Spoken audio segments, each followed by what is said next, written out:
Hello everyone. JAP exam को अब सिर्फ 3 महीने रह गए हैं, तो आज हम एक स्ट्रैटेजी डिस्कस करेंगे which will help you to qualify the JAIIB examination by studying for the next 3 months. तो सबसे पहले हमें जानना है कि हमारे सब्जेक्ट्स कौन से हैं। तो हमारे पास 4 सब्जेक्ट्स हैं: retail banking and wealth management, Indian economy and Indian financial system, principles and practices of banking, accounting and financial management for bankers.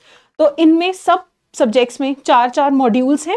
तो सबसे पहले यहाँ पे आईएफएस की बात करें 45 चैप्टर्स, पीपीबी की बात करें 55 chapters and 30 chapters in RBWM and AFM में 35 चैप्टर्स हैं। तो अगर हम सबसे ईजीएस्ट और स्मॉलेस्ट कंपोनेंट की बात करें तो दैट विल बी आरबीडब्ल्यूएम। तो आपको इसको 15 दिन से ज़्यादा समय नहीं देना है, 10 डेज में भी ये आपका कवर हो सकता है। सबसे लंबे सब्जेक्ट की बात करें तो वो पीपीबी है जिसमें 55 चैप्टर्स हैं और इसकी जो बुक है ये मोर देन 900 पेजेस की है। तो आपको सबसे ज़्यादा टाइम जो है पीपीबी सब्जेक्ट को देना है and the remaining equal time is to be given to IFS and accounting. तो यहाँ पे प्रॉब्लम क्या है इन सब्जेक्ट्स को पढ़ने में? सबसे पहले तो टाइम कंस्ट्रेंट हो सकता है। आप लोग जॉब करते हैं, आपको घर की भी जिम्मेदारियां हैं, तो इट इज़ वेरी डिफिकल्ट कि आप बहुत ज़्यादा टाइम दे सकें। तो आपको टाइम डिवाइड करना पड़ेगा कि वीकडेज में आप 1 से 2 घंटे डेली निकालें एंड वीकेंड्स पे आप थोड़ा सा एक्स्ट्रा टाइम निकालें, थोड़े से अपने जो सोशल ऑब्लिगेशंस हैं उनको लिमिट करें। सब्जेक्ट्स टेक्निकल हैं, स्पेशली आईएफएस है, उसमें काफ़ी इंडियन इकोनॉमी के नंबर्स वगैरह आपको याद करने पड़ेंगे। जो आपका एएफएम सब्जेक्ट है वहाँ पे आपको बहुत सारे न्यूमेरिकल सॉल्व करने पड़ सकते हैं। जो नॉन कॉमर्स बैकग्राउंड के लोग हैं उनको इस सब्जेक्ट को करने में, स्पेशली जो अकाउंटिंग सब्जेक्ट है उसको करने में थोड़ी सी डिफिकल्टी हो सकती है। उसके बाद देखें बुक्स जो हैं बहुत ज़्यादा बल्कि हैं, बिल्कुल भी यूज़र फ्रेंडली नहीं हैं। और आखिरी चीज़ है लैक ऑफ प्रैक्टिस। आप इवन पढ़ भी लेते हैं तो आप मॉक टेस्ट नहीं करते हैं या फिर आप जो सब्जेक्ट वाइज एमसीक्यूज हैं वो आप सॉल्व नहीं करते हैं। तो अगर आप प्रैक्टिस नहीं करेंगे तो आपको इसमें इशू हो सकता है। तो ये तो रहे हमारे सारे प्रॉब्लम्स। तो अब इनका सल्यूशन क्या हो सकता है वो हम देखते हैं।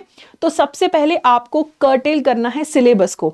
देखिए, ऐसा बिल्कुल नहीं है कि बिना आप कोचिंग के इसे क्लियर नहीं कर सकते हैं, कर सकते हैं, ठीक है। तो सबसे पहले आपको सिलेबस को कर्टेल करना है। पहला जो मेरा सजेशन रहेगा वो ये रहेगा, don't read the full syllabus. अगर आप सिर्फ 60% सिलेबस भी कवर कर लेते हैं तब भी आप इसे क्वालिफाई कर सकते हैं। व्हाई? क्योंकि हमें 100 में से 100 नहीं लेने हैं, 90 नहीं लेने हैं, हमें 50 का जो मार्क है उसे क्रॉस करना है, ठीक है। तो इसलिए आपको स्मार्ट वर्क करना है, जो इंपॉर्टेंट टॉपिक्स हैं उन्हें आइडेंटिफाई करना है और उन्हें पढ़ना है। कुछ टॉपिक्स आप छोड़ भी सकते हैं, लेकिन जितना पढ़ें उतना अच्छे से पढ़ें। 60% सिलेबस में भी आपकी बात बन सकती है। Find a simple and relevant source. आपको हर जगह से नहीं पढ़ना है कि सारे ही यूट्यूब चैनल आप सब्सक्राइब कर लीजिए, सारे ही टेलीग्राम चैनल से हर जो भी आपको अवेलेबल है हर सोर्स से आप पीडीएफ डाउनलोड कर लें और वहां से सब कुछ इकट्ठा कर लें और फिर आपको इतना मटेरियल देख के डर लगने लग जाएगा। तो आप रेलेवेंट सोर्स चूज कर लो। आप थोड़ा 1-2 दिन दीजिए स्टडी करने में कि कौन से टीचर से आपको पढ़ना सबसे सही लग रहा है, कौन सा यूट्यूब चैनल, कौन सा टेलीग्राम चैनल आपको सबसे ज्यादा बेनिफिशियल लग रहा है। तो सोर्सेस को आप थोड़ा सा लिमिट रखिए, ठीक है। Find a good test series. Why? क्योंकि अगर हम सिर्फ 60% ऑफ सिलेबस खुद से रीड करेंगे तो बाकी का जो 40% है, we don't have to forget about it, वो हमें एक अच्छी टेस्ट सीरीज कवर करके देगी। 60% का आपका टेस्ट सीरीज के थ्रू रिवाइज भी हो जाएगा और जो आपकी टेस्ट सीरीज है आपका जो रिमेनिंग 40% में जो भी इंपॉर्टेंट है वो आपको कवर करके देगी। तो इस तरीके से good test series is very important, a good mentor is very important. जरूरी नहीं है कि किसी कोचिंग इंस्टीट्यूट के या किसी टीचर को आपको अपना मेंटर बनाना है। आपका पार्टनर हो सकता है, आपके भाई बहन, आपके कलीग्स हो सकते हैं जो साथ में प्रिपरेशन कर रहे हैं, वो आपको मेंटरशिप प्रोवाइड कर सकते हैं। मेन है motivation, because when you are working whole day 9-9 10-10 घंटे प्लस यू आर ट्रैवलिंग, तो आप बहुत थक जाते हैं, आपको लैक ऑफ मोटिवेशन फील हो सकता है। तो कोई हो जो आपको मोटिवेट करता रहे, आपको बार बार पूछे, आपकी आंसरेबिलिटी बनी रहे कि आप पढ़ रहे हैं या नहीं पढ़ रहे हैं। बिकॉज सिर्फ 3 महीने दीजिए और आपका ये एग्जाम क्वालिफाई हो सकता है।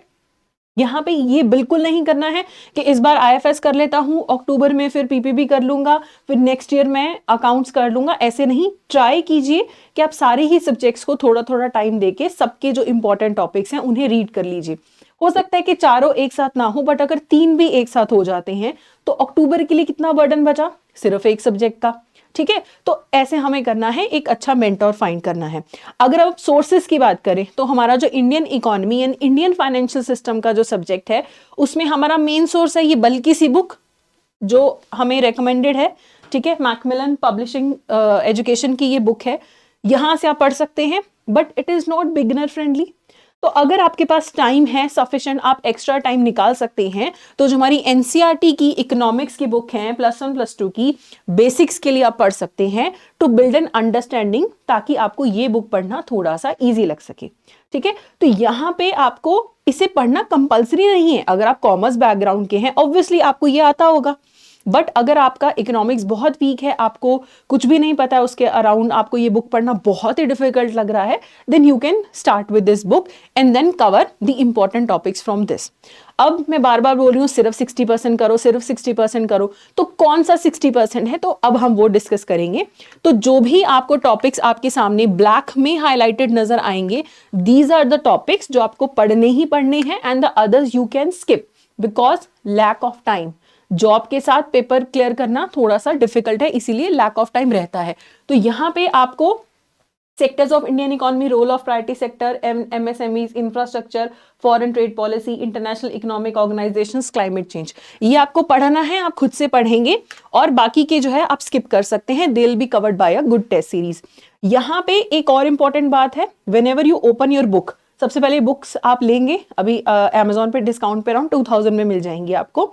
अगर आप शेयर कर सकते हैं तो आप शेयर भी कर सकते हैं।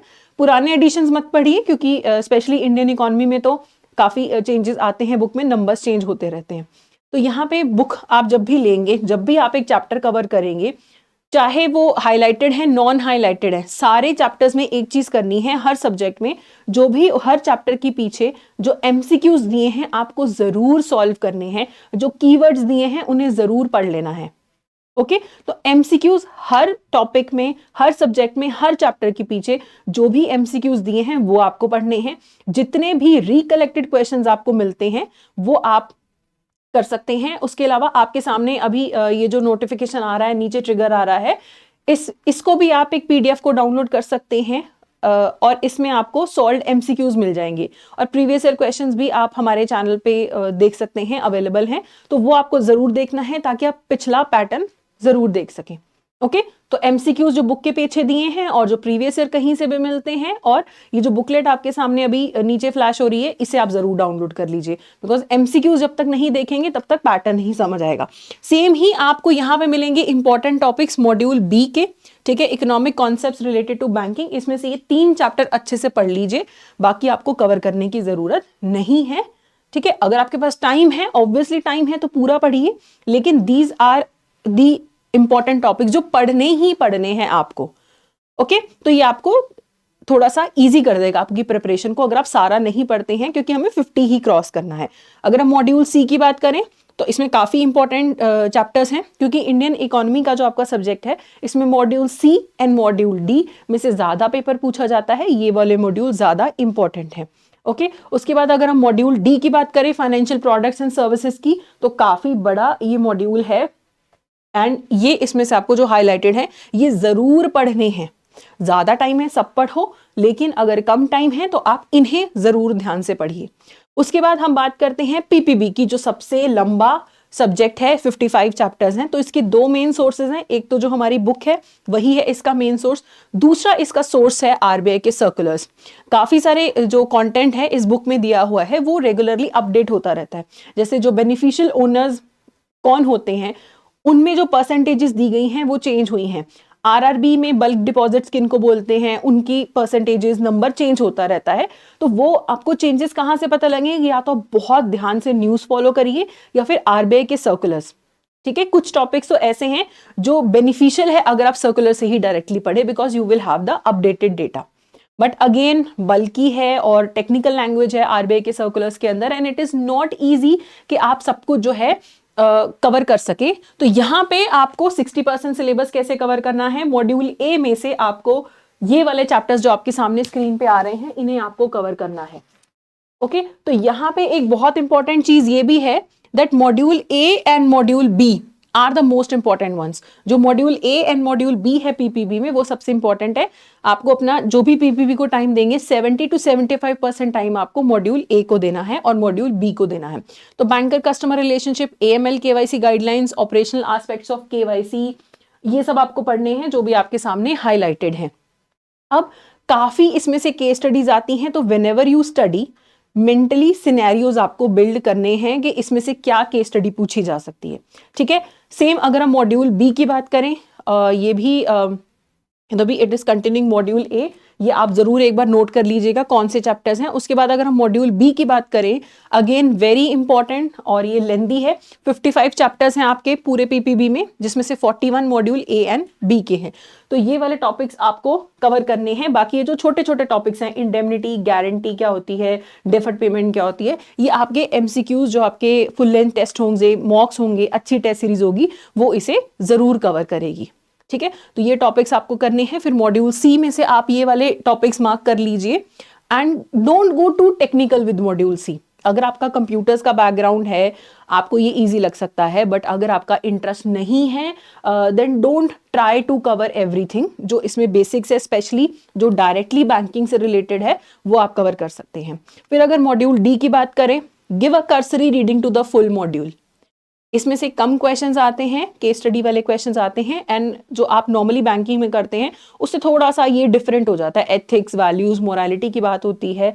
सत्यम वाली केस स्टडी आई थी अक्टूबर 2023 में, तो इसकी एक कर्सरी रीडिंग ले लीजिए, गिव इट वन रीडिंग, इसके एमसीक्यूज करीजिए, that's it. Give it less time to this module, module D. फिर बात करते हैं accounting and financial management for bankers. तो यहाँ पे भी द बुक इज टेक्निकल। जो बुक है टेक्निकल है, बिगिनर फ्रेंडली नहीं है। यहाँ पे क्या करना है, इफ यू हैव टाइम, अगर आप बेसिक्स पढ़ना चाहते हैं तो एनसीईआरटीज जो हैं +1 एंड +2 की, वो आप पढ़ सकते हैं। सीबीएसई बोर्ड में जो पढ़ाई जाती हैं, very simple language, a lot of your syllabus will be covered from here and in very simple language. फिर आप इसे एक बार रीडिंग दे सकते हैं। सेम जो एमसीक्यूज बुक के पीछे कीवर्ड्स दिए हैं वो आपको जरूर करने हैं। अब इसके सिलेबस को कैसे कर्टेल करना है, मॉड्यूल अगर हम ए की बात करें तो जो हाईलाइटेड चैप्टर्स हैं ये आपको इसमें से करने हैं, बाकी आप जो है टेस्ट सीरीज के थ्रू कवर कर सकते हैं। तो जब मैं बोलती हूँ सिर्फ 60% करना है, तो डोंट फॉरगेट कि बाकी का जो 40% है वो टेस्ट सीरीज से कवर करना है, बिल्कुल ही ड्रॉप नहीं कर देना है।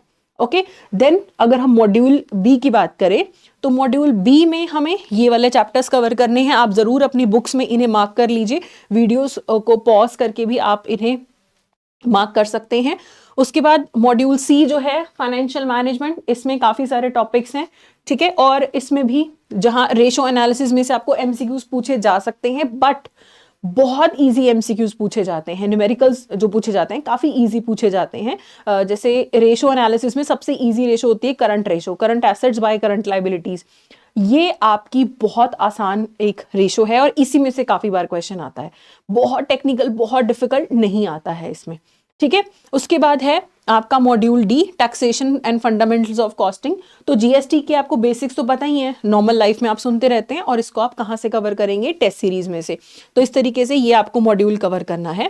And then comes the easiest of all, JAIIB में सबसे इजीएस्ट जो है, अगर आप एक हफ्ता भी इसको देंगे दैट विल बी इनफ। पहले ये इग्नू की एक बुकलेट आती थी, अभी भी आती है, अवेलेबल है ऑनलाइन, वही को सेम को ऑलमोस्ट बुक की फॉर्म में ले आए हैं।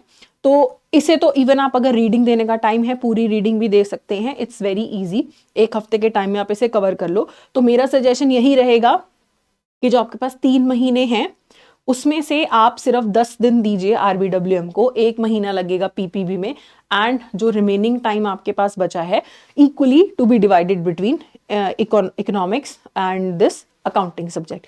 ठीक है, तो फिर भी हमने इसको कर्टेल करना है, तो कैसे करना है ये, इसमें से आप सेकेंड चैप्टर लीव कर सकते हैं मॉड्यूल ए में से। मॉड्यूल बी में से आप जो है काफी सारे चैप्टर्स हैं, 5, 6, 7, 11, 15, 16, इन्हें आप ड्रॉप कर सकते हैं। बाकी को आप अच्छे से रीड करिए, काफी इजी है ये, आपको पढ़ के बिल्कुल समझ आ जाएगी इसकी लैंग्वेज। इसकी लैंग्वेज भी डिफिकल्ट नहीं है ज्यादा, बल्कि भी नहीं है ये बुक। मॉड्यूल सी की बात करें तो सिर्फ 3 चैप्टर पढ़ लीजिए, और मॉड्यूल डी की अगर बात करें तो आप फिर मॉड्यूल डी में 4 चैप्टर्स पढ़ सकते हैं। तो काफी इजी है, हफ्ता 10 दिन देना है, इससे ज्यादा नहीं देना है। कीवर्ड और एमसीक्यूज आपको सॉल्व करने हैं। तो अब आपको सिर्फ बुक पे ही रिलाय नहीं करना है, प्रिपरेशन के लिए आपको थोड़ा सा डिसिप्लिन भी लाना है। आपका एक तो लॉन्ग टर्म प्लान होना चाहिए 3 मंथ्स का, कि 10 डेज इसको, 1 मंथ इसको, और बाकी 2 सब्जेक्ट को इक्वली। ये तो लॉन्ग टर्म प्लान है, but we need a weekly plan, we need a daily plan. You should have a plan कि मैं वीकडेज पे कितना पढ़ूंगा या पढ़ूंगी, वीकेंड्स पे कितना पढ़ूंगा, और वीकली मुझे कितना कवर करना है। अगर आपके स्मॉलर प्लान्स नहीं हैं तो फिर आपका सिलेबस बढ़ता ही जाएगा और आपका टाइम जो है वो कम होता जाएगा। हैव अ डेडिकेटेड स्पेस जहां पे बैठ के आप पढ़ेंगे रेगुलरली, वहीं पे बैठ के अलग से पढ़िए, बेड पे बैठ के सोने से पहले, वो सब तरीके ना अपनाइए, ठीक है। और हमारी यूट्यूब पे बहुत सारी वीडियोस अवेलेबल है, बहुत सारे इंस्टीट्यूट्स की अवेलेबल है। कम्यूट के टाइम पे आते जाते जब भी 15-20 मिनट फ्री हैं, एक एक वीडियो देख लो, एक एक टॉपिक कवर कर लो। अपने फोन पे इस टाइम सोशल मीडिया थोड़ा सा डिलीट कर दो या उसे लॉग आउट कर दो, और वो टाइम जो हैं आप डेडिकेट कर सकते हैं। जो यूट्यूब पे फ्री बहुत सारे मैराथन्स और बहुत सारी वीडियोस अवेलेबल हैं, उन्हें आप देखिए, ठीक है। खुद से पढ़िए। टेस्ट सीरीज किसी भी इंस्टीट्यूट की लो, आपके फ्रेंड ने ली है, उससे शेयर कर सकते हैं, शेयर करो। टेस्ट जरूर सॉल्व करो, हर सब्जेक्ट के आप एमसीक्यू सॉल्व करो, क्योंकि जब तक आप सॉल्व नहीं करोगे, और खुद को टाइम करके सॉल्व करिए कि मेरे पास 2 घंटे हैं, 2 घंटे में मुझे 100 क्वेश्चन सॉल्व करने हैं, और हो सके तो ऑनलाइन ही, नॉट ऑन पेपर, ऑनलाइन ही, जैसे वहां पे कंप्यूटर पे आप सॉल्व करते हैं अभी भी आप वैसे ही प्रैक्टिस करिए। तो that would be very beneficial to you. तो आप खुद से आराम से इस पेपर की तैयारी कर सकते हैं। बट इन केस अगर आपको हमारी जरूरत है तो एक तो आप हमारा यूट्यूब चैनल सब्सक्राइब कर सकते हैं, जिसपे बहुत सारे फ्री में सीरीज चल रहे हैं, बहुत से सेशंस होते हैं, वहां पे देख सकते हैं। अगर आपको फुल फ्लेजेड कोर्स चाहिए तो हमारा अभी मास्टर कोर्स स्टार्ट हो चुका है, जिसमें मास्टर कोर्स में तो सारे सब्जेक्ट्स अवेलेबल हैं। बट अगर आपका कोई एक सब्जेक्ट पेंडिंग है, आपको किसी एक सब्जेक्ट में हेल्प चाहिए, तो then also you can take the course for that particular subject only. अभी एडुटैप 75 हमारा कोड चल रहा है, जिसपे आपको 75% ऑफ मिलेगा। तो इस कोर्स में होगा क्या, सारे जो टॉपिक्स हैं, सारे सब्जेक्ट्स की रिकॉर्डेड क्लासेस मिलेंगी आपको, हर चैप्टर के आपको एमसीक्यूज मिलेंगे, हर चैप्टर के सब्जेक्ट उसके एमसीक्यूज हैं, उसके नोट्स मिलेंगे आपको, और आपको फुल लेंथ टेस्ट भी मिलेंगे। 10 आपको फुल लेंथ टेस्ट मिलेंगे हर सब्जेक्ट के, ठीक है। तो 10 होंगे आईएफएस के, 10 आरबीडब्ल्यूएम, 10 पीपीबी और 10 एएफएम के, ये मिलेंगे। और हर एक सब्जेक्ट के टॉपिक वाइज भी आपको एमसीक्यूज मिलेंगे, ठीक है। तो आप इसमें भी एनरोल कर सकते हैं, लेकिन ऐसा बिल्कुल नहीं है कि बिना कोचिंग के नहीं कर सकते, कर सकते हैं। लेकिन वही है, थोड़ा सा डेडिकेशन चाहिए, थोड़ा सा मोटिवेशन चाहिए, एंड आप इस बार जैब क्वालिफाई कर सकते हैं। So all the best from my side. Thank you so much.